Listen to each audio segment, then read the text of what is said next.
Herewith,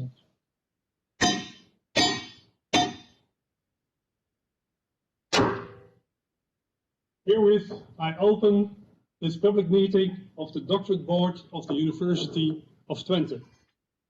Welcome all. It's a pity we cannot be on campus right now in the beautiful room that we normally have for having the public defenses, but it's good to have you here online.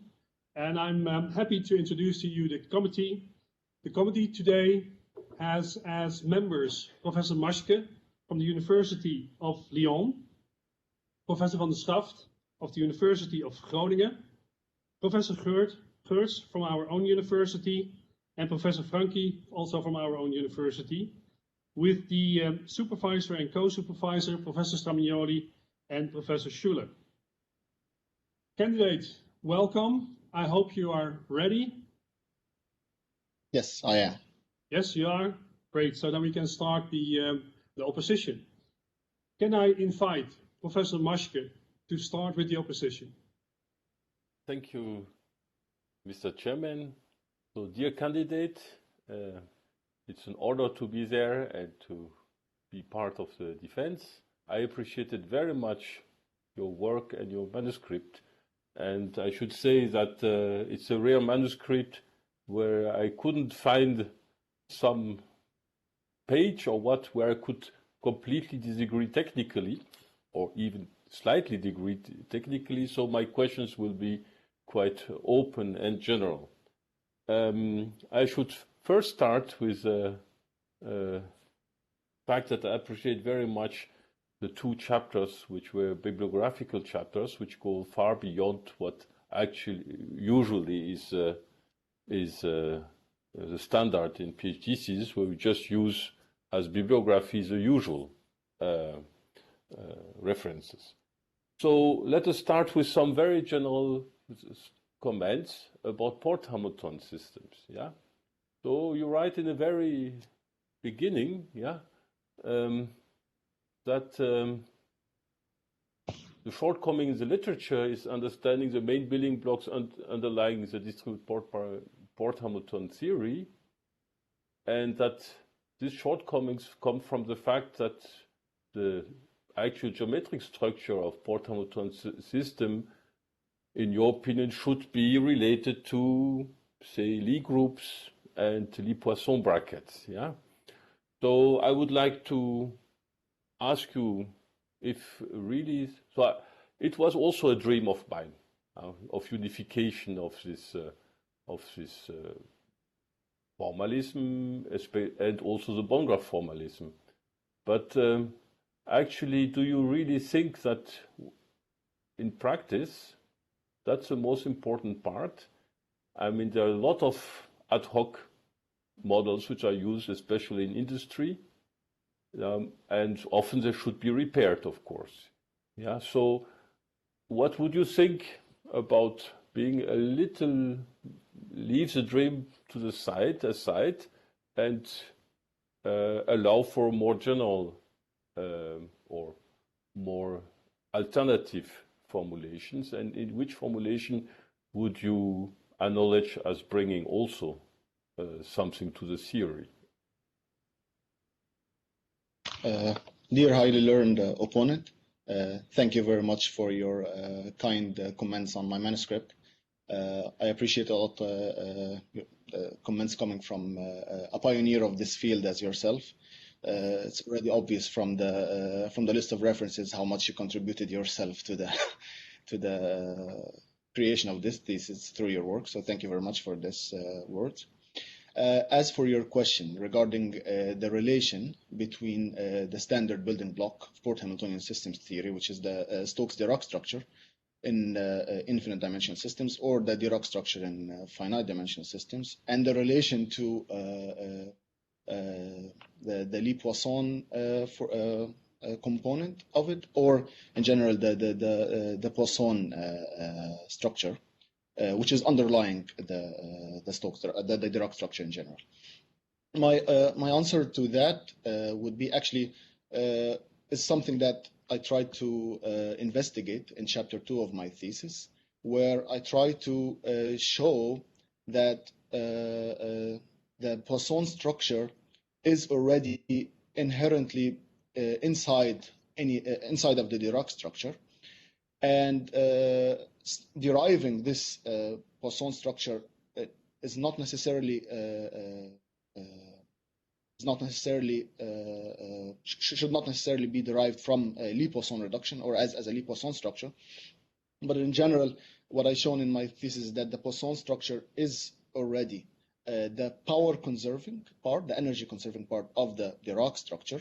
And thus, if there is any technique, if there is any way, whether this could be by Hamiltonian reduction methods or by, for example, variational principles, if we can derive this energy conserving part in a systematic way, it would save a lot of ad hocness in actually deriving the Stokes-Dirac structure from manipulating equations, which is why from the literature review that we've done in the thesis, we've seen that in the literature, usually the researchers start from the equations of motion, usually in any other form other than the Port Hamiltonian, and by manipulation they put it in the Port Hamiltonian form.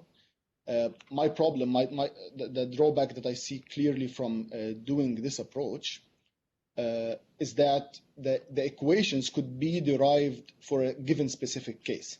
And I'll speak on the example, for example, that I give in my chapter 5 of my thesis. Excuse me, one moment. I was aiming more towards constraint.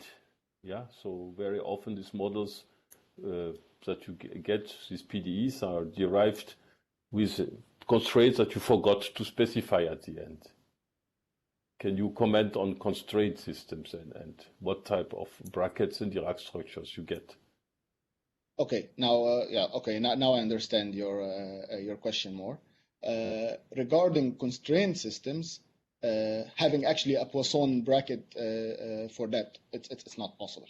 So actually deriving the Poisson bracket for a constraint system by reduction, I think in that case one would go for example, for variational principles using Lagrange multipliers, where we can also derive systematically the Dirac structure in this case, or the method using the method of Dirac. But what I was aiming for in this comment you mentioned is that any systematic way of deriving the Stokes-Dirac structure would be, in my opinion, better than playing around with the equations and manipulating them into this form. So thank you very much. I completely agree with this last sentence, but I was okay. Maybe fluids are not the best example, but if you take structural mechanics, and very often, yeah, you will find some rigidity added to the model.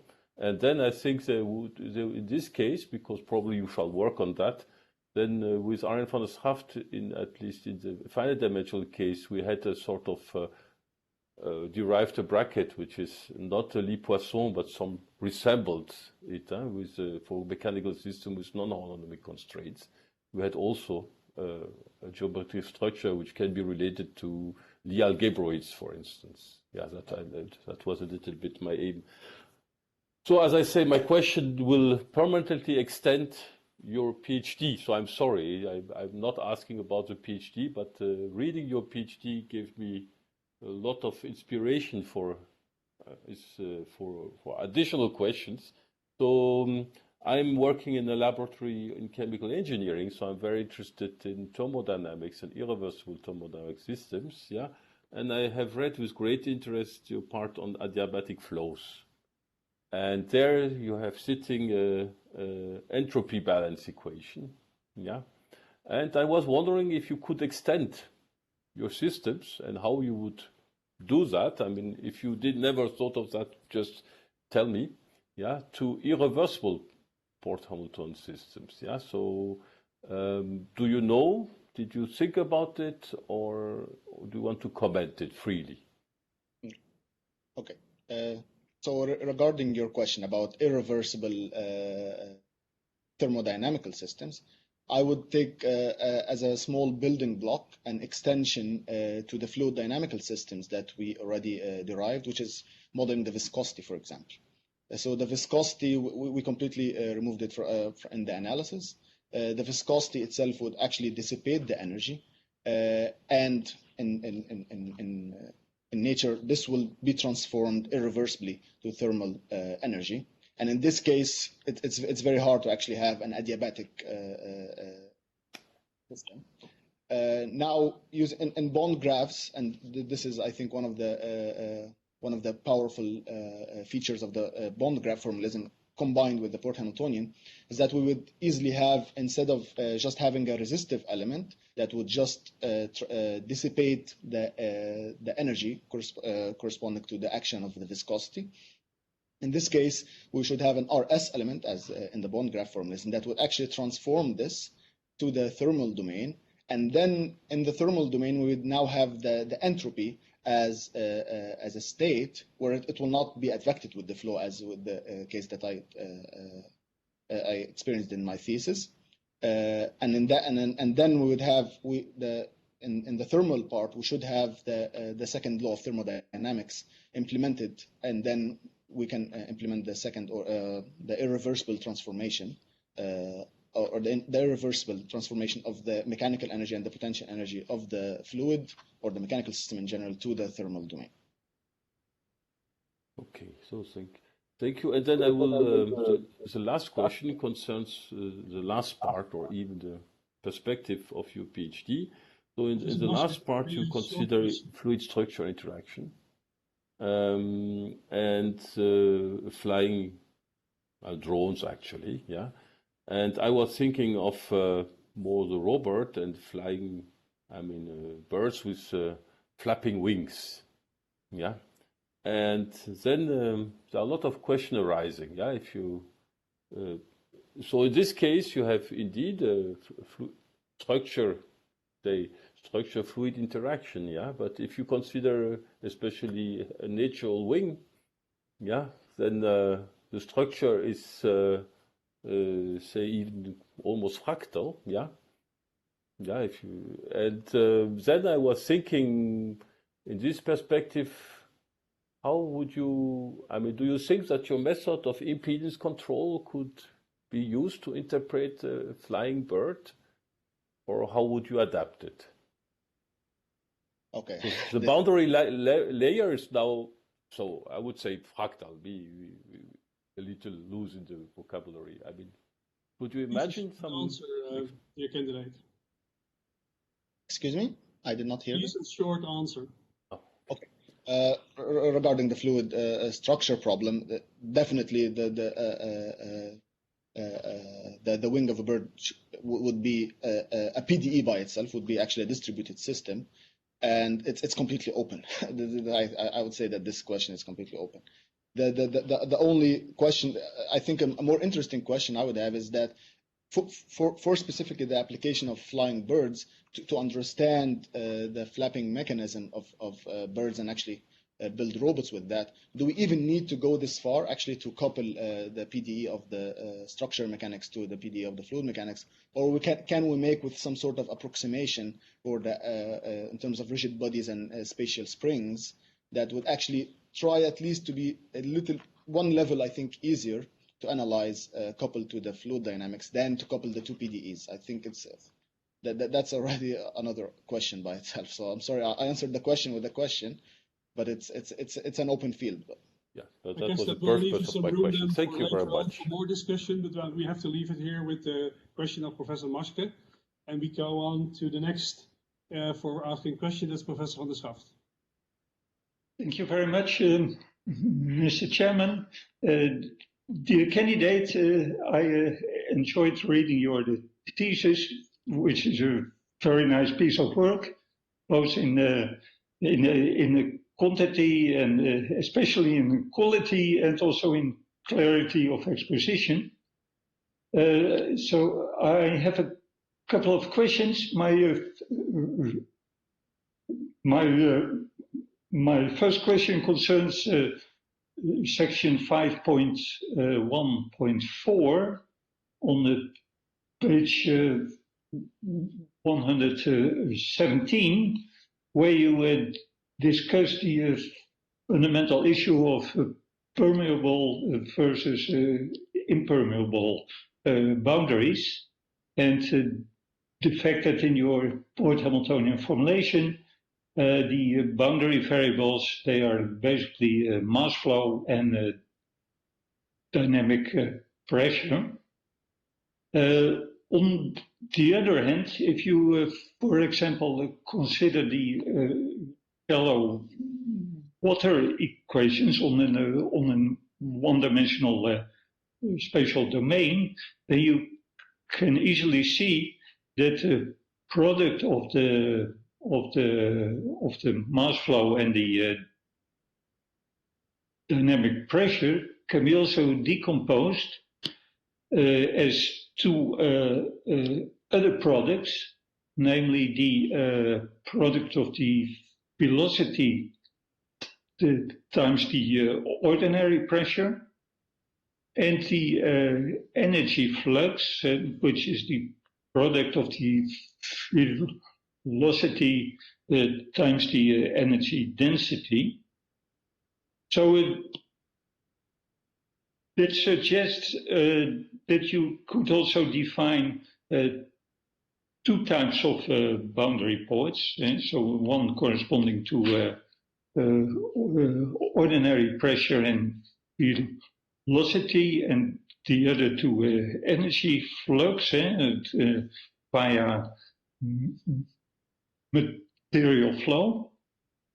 So my question would be, did you think of this, and do you see possibilities to incorporate this into your Lie algebraic framework? Dear highly learned opponent, thank you very much for your comments on the work. Regarding your specific comments on section 5.1.4, talking about permeable versus impermeable boundaries, I think what we were trying to state in this section specifically was the fact that at the group level, an impermeable boundary no longer, in the case of an impermeable boundary, the group, which is the diffeomorphism group that we use to derive, no longer exists, in the sense that we cannot use it, and the Lie algebra that we relied on does not correspond to that. Now, regarding the port variables, the way that we actually derive the specific port variables that you mentioned, which are the dynamic pressure and the mass inflow, we try to follow a very, very systematic way, which was by looking at the Lie algebra, the semi-direct product structure underlying the state space between the state variable, which is the mass flow, and of the whole domain, in the whole domain, and the one form corresponding to the velocity field, vector field. So in this sense, the systematic way that we followed just happened to give us these two boundary port variables. Now transforming them into any other port variable, I think is just a matter of defining a diffeomorphism that takes maybe the two port variables and gives us any two other port variables. The same. Okay, so I'm not talking about transformation only. So I'm talking about decomposing the product of the mass flow and the dynamic pressure as two terms, two products, namely ordinary pressure times velocity plus product of the velocity and the energy density. Yeah. Yeah. So the port variables that were derived are what we found is actually they are hardly unique, actually, in this sense. Even specifying the inputs and the outputs was not even unique for the system. The only constraint that we have is that they should be only dual in this sense in terms of their order of the forms. So actually, if writing the power port variables in terms of the energy density, I think, if I remember correctly, I think I saw it even in your 2002 paper in the Journal of Geometry and Physics, where actually the port variables were written in the end in terms of the work done by the pressure and also to the energy flow through the boundary. So I guess I haven't done it. I haven't done the calculation myself, to be honest, but I think it can be done. Okay. Actually, this is also meant as a precursor to my next question, which concerns your open problems that you mentioned in the section 10.2 on the page 263, where the fundamental question is being raised: how to model the interaction of fluid dynamics with a rigid or a flexible bird. Now, in that context, so if you do not consider interfaces, but you just consider direct interaction via the boundary port variables, then of course you do not have that there is fluid flowing into the birds or something like that. Yeah, so you have only interaction via the velocity and via the pressure or the force. And so I was wondering, what are your initial ideas for indeed combining fluid dynamics models in a fluid Hamiltonian way with, say, a flapping bird where the wings are perfectly smooth, and you would just model it by a direct interconnection over their shared boundaries? Dear highly learned opponent, I think I now understood the first question now aiming for, and I agree with you. My colleagues and so far we have been working. Actually, we have initial guesses on this problem. I think in the last 2 weeks we already started to scratch some of the surface of this very hard problem. What we have initially regarding the current port variables that we have, which is the mass inflow and the dynamic pressure, is that the dynamic pressure will correspond on the rigid body to the wrench that's applied of the fluid. So we need to transform this pressure by integration over the surface, and then we can get this wrench. That's the first step. And as sorry to interrupt you, but is it true that you can equate the dynamic pressure or the integral of the dynamic pressure over the boundary with the pressure on the bird? Because the dynamic pressure, that is something different. So that was invented, in fact, by Daniel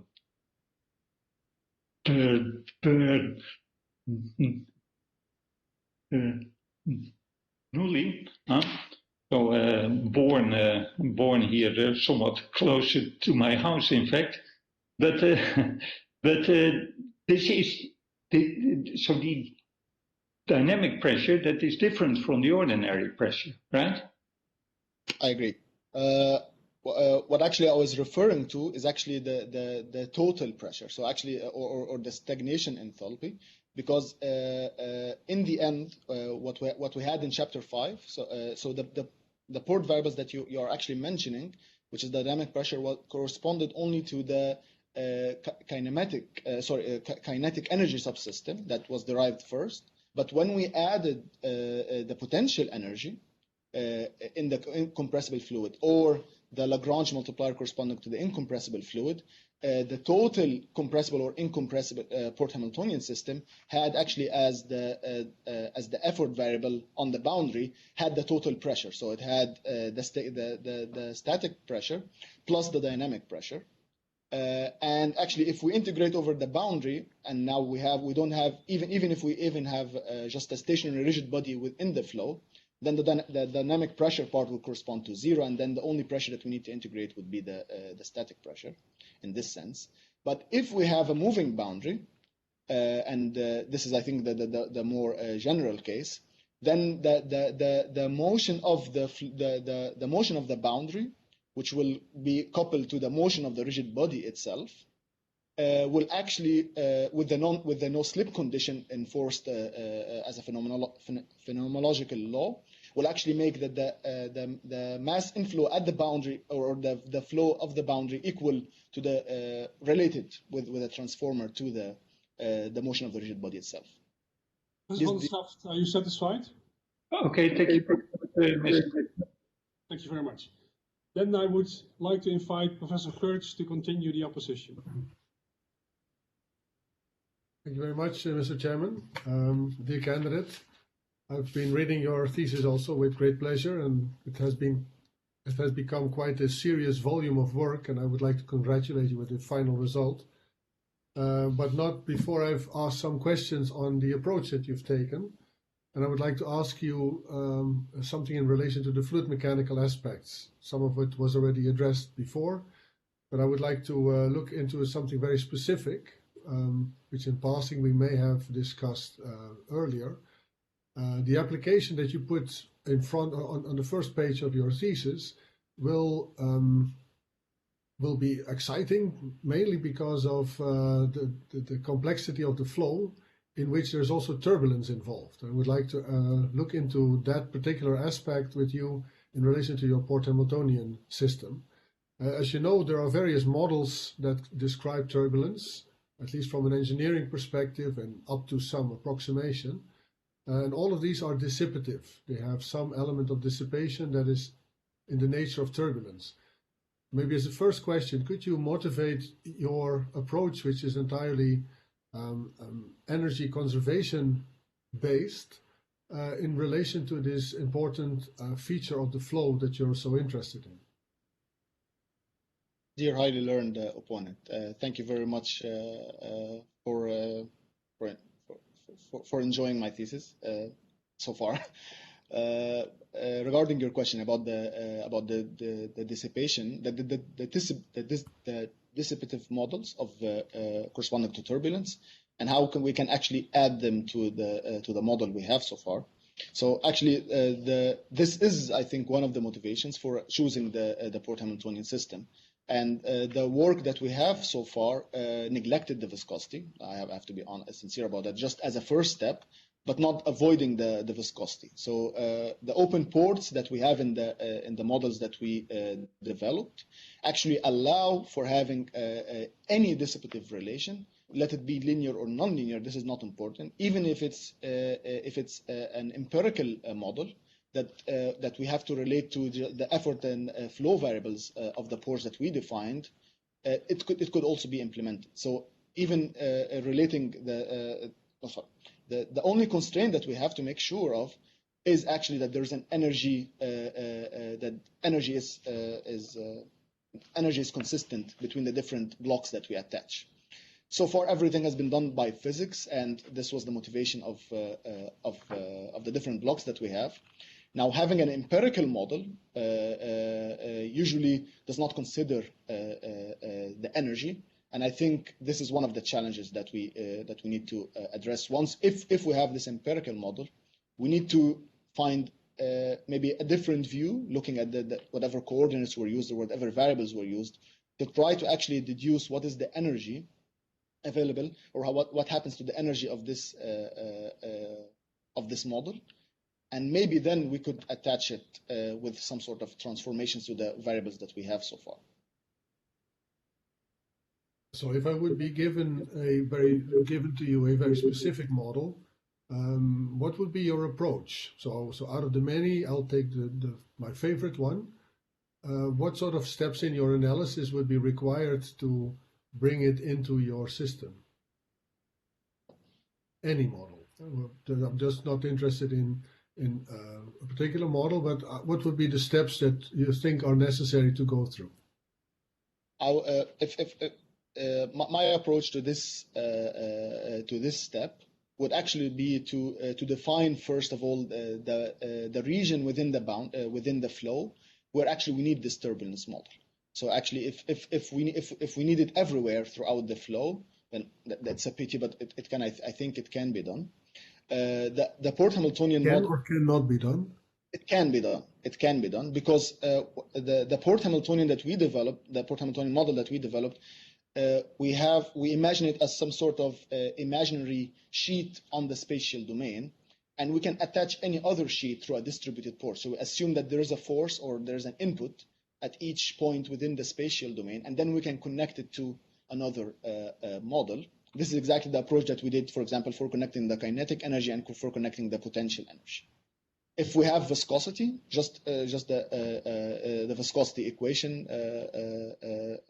tenderly and just modeling the dissipation of the kinetic and the potential energy, then we would add another layer within the spatial domain. Of course, it's an imaginary layer, and we connect through a distributed port in the exact same way that we added the potential energy. And then the effort variable of this port would be not corresponding to stress forces, but corresponding to viscous forces. And then we could attach it throughout the domain. So this, I think, would be the first step, which is defining whether actually the viscosity is throughout the whole the spatial domain or only within the boundary layer. And I think if it's within the boundary layer, then the advantages of the Port Hamiltonian system theory, I think, would even be more explicated. The reason is that we can divide the spatial domain into two, one which has only inviscid flow and one which has the viscous flow. And again, through the imaginary boundary layer, we can also attach the two systems together. And then the port variables that will be used in this case are boundary port variables that actually have flow from one system to another. So we would consider both as two different fluid dynamical systems in this sense. Well, I understand that currently there are ways to do this with engineering solvers, let's say, that are available, which require you to identify regions in the domain that you would want to treat in a certain way. For example, flapping wings that were discussed so far, they can be treated somehow with overset methods. So these things are available, but the user in the beginning has to assign which part of the domain is going to be treated in some way. In which way? Is that also something that you need to assume beforehand? Because ultimately, for example, the thickness of the boundary layer will be a solution property. So you would rather want it to follow from the entire approach instead of having to set aside a few specific assumptions on this thickness of this layer will be treated with method A and then with method B. You would want to try to steer away from that engineering approach. How do you see your approach deal with these sort of challenges? Short answer, please. Short answer is, I don't actually think this is in the way it's implemented, it's an engineering way, but I think it fits very nicely in the Port Hamiltonian sense, in the sense that, of course, given that we have a moving boundary allowed in the fluid, then actually both the two fluid dynamic systems would have a moving boundary, and actually by solving for the boundary layer thickness from the viscous fluid dynamical system, we can actually move the boundary between the two fluids, and then we can interconnect them in an energy consistent way. Whether the actual engineering way allows for the energy consistency, this is, I think, a question on itself. Okay, thank you very much. You're satisfied, Professor Geurts? Then we move on to the next opponent, Professor Franchi. Thank you. Dear candidate, it's really an honor to be part of this defense. I really appreciated the quality and the extensiveness of the manuscript. I really believe it's some contribution to the field of control of physical interactive aerial robots. So my questions will be mainly directed toward open problems and future applications. So the first one is about real-world applications in outdoor. So, and application challenges of the control and the methodology that you propose, and how this can cope with, especially with two things that happen to appear in real world outside. First of all, cope with the real sensors and the real sensors that have to be used. So what is the relation and whether this will just work in a straightforward way or there will be open challenges.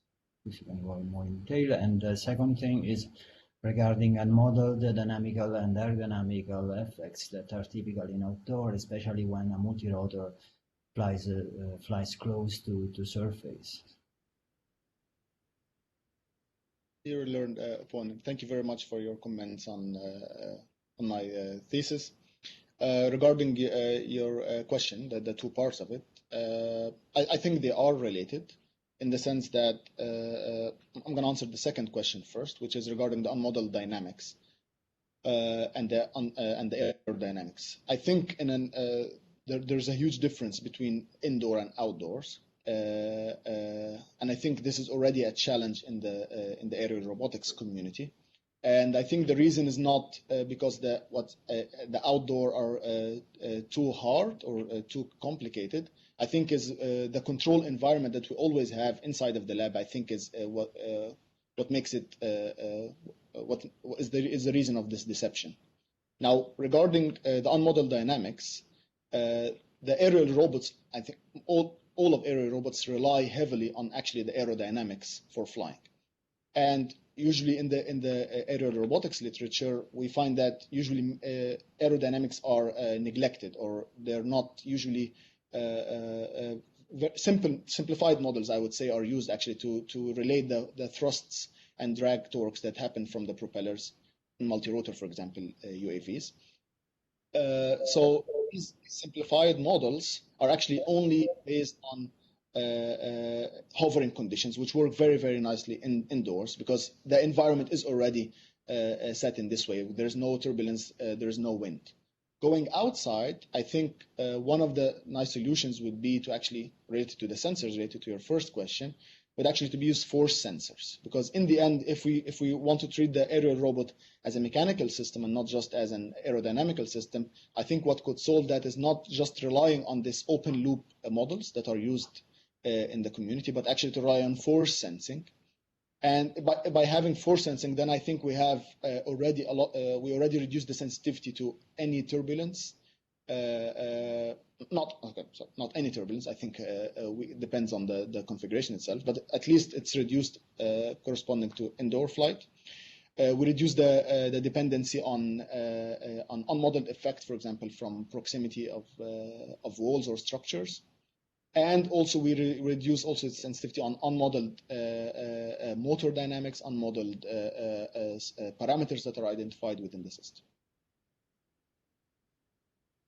Thanks. I am satisfied by this reply. I would like to go to the second question, if I have time. Yes, you have some time. Yeah. So you developed your method assuming a fully actuated platform, if I'm not wrong. What about classical underactuated platforms like quadrotors? Or more in general, what about considering the typical constraints that one has in multi-rotors in the inputs, maximum and minimum force of each propeller? There would be any problems in applying the method to such platforms in the interaction, and how to overcome such problems? Yes, I think there will be very, very serious problems actually applying the controllers that developed in this thesis to either underactuated or to fully actuated platforms with thrust limits. And the reason is simple. Actually, the interaction, the context stability of the aerial robot with the environment hinge on the fact that we assume passivity for all the stability arguments that we use. And in that sense, having actually this mismatch between the applied wrench that we think is applied from the controller and the actual wrench applied by the propellers due to the saturation, actually is already a passivity violating action. Using now this controller in that sense, we already the controllers itself lost the passivity, and then we no longer have theoretically even the guaranteed contact stability. Now the solution to that would be actually to just add already to make sure that the inputs or the reference applied to the given to the controller already respects the actuator constraints by, for example, augmenting some model predictive control techniques on top of the impedance controller. That I would say that would be one way. Or using, for example, explicit reference governors that actually take into account the constraints and then give them normally to the impedance control. And then in that sense, it's we guarantee that the interaction controller follows the reference trajectory given to it, and the reference trajectory already we know it satisfies the constraints. So this would be only one solution on top of my head. I hope you're satisfied, Professor Franchi. Yes, I am satisfied with this reply, and if there is no more time, I mean, I'm glad to give the floor to the next. Yeah. So I'd like to invite Professor Schuller to continue the opposition. Yes, thank you, dear Chairman. Dear candidate, it's my honor to conclude this opposition to your excellent thesis that you proposed. It was indeed a pleasure to read. And in my capacity as your co-promoter, I also know in what independent and impressively independent manner you produced it, and independent in the best sense. So I would like to conclude by asking you to elaborate in some more technical detail for 5 minutes on a topic that came up repeatedly in the questions of Professor Maschke and Professor Geurts and others, namely how to include viscosity into the port Hamiltonian formulation of the Euler equations that you propose. So specifically, what will it take technically, mathematically technically, to perform this generalization, in particular to model, say, shear viscosity? Dear highly learned supervisor, thank you very much for your comments on my independence. I'm really glad to hear that. Regarding the viscosity, so I think the good news is that within the Port Wings project, we've already cracked, I think, this problem. I think we're just in the process now of writing actually this a paper about it. And our conclusion on this research was actually is that we cannot use the scalar valued form that I've been using so far in the Euler model. And the reason is due to the actually modeling the Cauchy stress tensor, which in the end will lead to the viscous forces applied to within the domain. And the reason the straightforward solution we used was actually using vector valued forms, and using actually the formulation of vector valued forms would allow us to have the proper pairing and the proper formulation of the resistive element as a subsystem and its corresponding energy, consistent energy dissipation mechanism, and connecting it to the Euler equation that we already developed is just using the distributed port in the same way that we use the potential energy.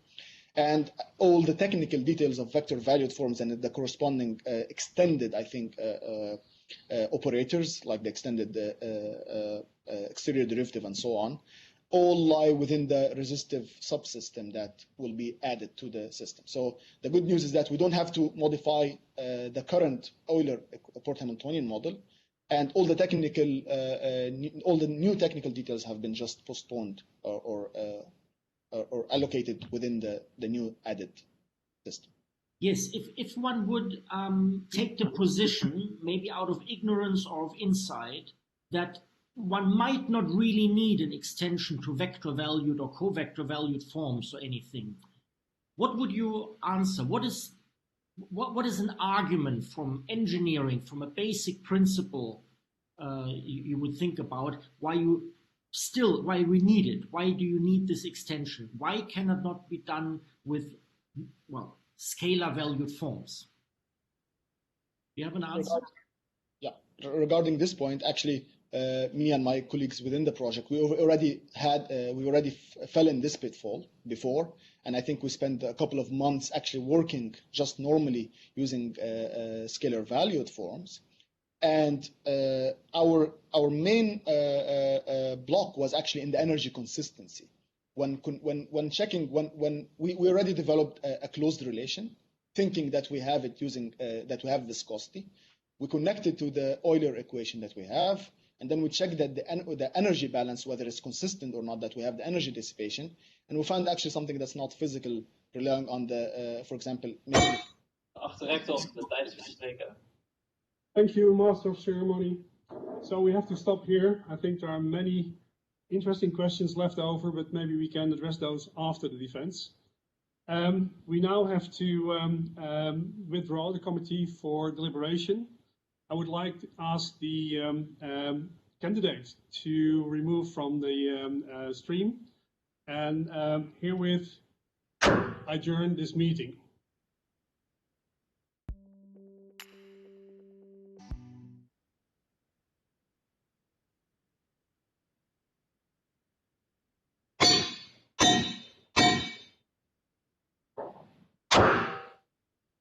I herewith reopen this public meeting of the Doctorate Board of the University of Twente. Dear candidate, normally I would ask you to come forward, but in this online setting, of course, that doesn't mean so much. So I will start with my text. The Doctorate Board of the University of Twente, represented by us, has examined your dissertation and heard your defense. The Committee of Deans has decided, in accordance with Article 7.18 of the Law on Higher Education and Scientific Research, to admit you to the degree of doctor. I request the first supervisor to carry out the appointed task. Under the authority assigned to us by law, and on behalf of the Doctoral Board, I grant you, Ramy Abdelmomen Mohammed Rashad Hashem, the degree of doctor, and all the rights that are attached to this degree. As evidence of this, I show you this diploma, signed by the Rector Magnificus, the Secretary of the Promotion Commissions, and all members of the commissions, validated with the seal of the University of Twente.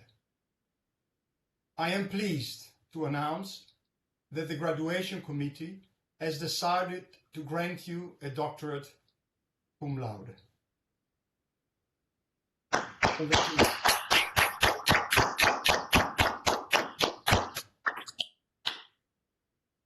Dear learned Dr. Hashem, let me congratulate you also on behalf of the university on your acquired dignity. From now on, you have the right to use the title of doctor. This title implies that society can rely on the quality of your judgment, that you will act with integrity and transparency, and that you will communicate independently about the results and the social relevance of your work. Value the doctoralis as an honorable distinction and a well-deserved prerogative, but always remember the obligations imposed by it towards the scientific community and society. May I now invite the promoter to give the laudatio. Dear Dr. Rashad, dear Ramy, I'm very, very happy to be the first one to congratulate you with your highest academic achievable title of Doctor in Philosophy, and cum laude even. You did an excellent job, and I'm very happy and proud of you. These academic adventures started a few years ago when a former excellent student, also from Egypt, was doing the master assignment with Vincent Groenhuis, François Sipel, and myself. Mohammed Abayazid, who we wanted to hold him as a PhD at RAM, but for family reasons decided to go to Imperial College. But he will soon be back, I think. Mohammed knew I was looking for a PhD students for the project Spectre on drones, which I had acquired around that time. And he mentioned he knew a talented young fellow from his former university in Egypt, and that fellow was you. We had a telecom to screen if you were a good candidate for the position, and with the good impression you gave together with the big trust in Mohammed's judgment, I decided to offer you the position. Once you arrived, you made immediately a very mature and professional impression. At a certain point, I was a bit worried because there were some cultural issues which could have created friction within the group. But also with the help of Mohamed Abayazid, we discussed the issue in a clear professional way, and I was very happy that everything was addressed with respect and understanding for each other, needs and values, the way it should be. Your scientific start was immediate, and you showed from the start a great dedication. You dig into the work on Port-Hamiltonian system and issues of mathematics, which I consider important for the deep understanding of things, and you did it well, deep and professionally, by developing your theoretical knowledge. At the same time, you are really developing drones by building things, reprogramming firmwares which were needed, and do all those things necessary to get some hardware to work. This breadth from practical theoretical skill is something which I value very much, and I try to do myself in my academic development, because that is the basis of a good scientific engineer. You use a solid fundamentals and mathematical basis to solve real engineering problem based on a proper description of the needed physics. In fact, it is remarkable how many talented engineers wrongly underestimate the value and power of proper mathematics analysis to tackle real engineering problems. In 2018, I was very happy and lucky to receive a big ERC advanced grant at the first attempt for the study of robotics flights using proper system theoretic analysis using the Port-Hamiltonian methodology, originally proposed by the pioneering work of Arjan van der Schaft and Bernhard Maschke, who, beside being member of your committee, have been my mentors and inspirator during my PhD, and are still great friends, collaborators, and great inspirators. Such a project is a very special and unique opportunity for a scientist because you can really tackle high risk and gain research, and it gives a lot of freedom. And beside that, it's supported with 2.8 million, which gave me the opportunity to build an excellent and unique team. Due to our interaction until the moment, it was clear that you are skilled and an excellent candidate to join the team.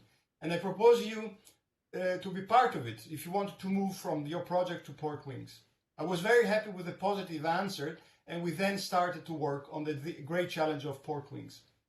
In the meantime, the team was joined also by Dr. Federico Califano, who has become in the meantime your close partner in scientific crime of the project.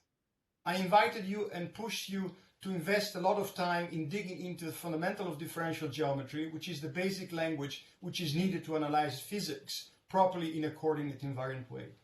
I suggested you both to use the phenomenal video lectures of Professor Frederic Schuller, now here present as your co-promoter, who are the best lecturer I know on the web and have millions of viewers. You both diligently invested a lot of time to learn the many concepts, and we had many discussions about the topics, which I personally love. During this period, I also got fascinated about the clarity, precision, and pedagogical accent that Frederic had, and I tried to get in contact with him. The first attempt failed, but thanks to another PhD student of mine, Johannes Lachner, I managed to meet Frederic personally at KUKA.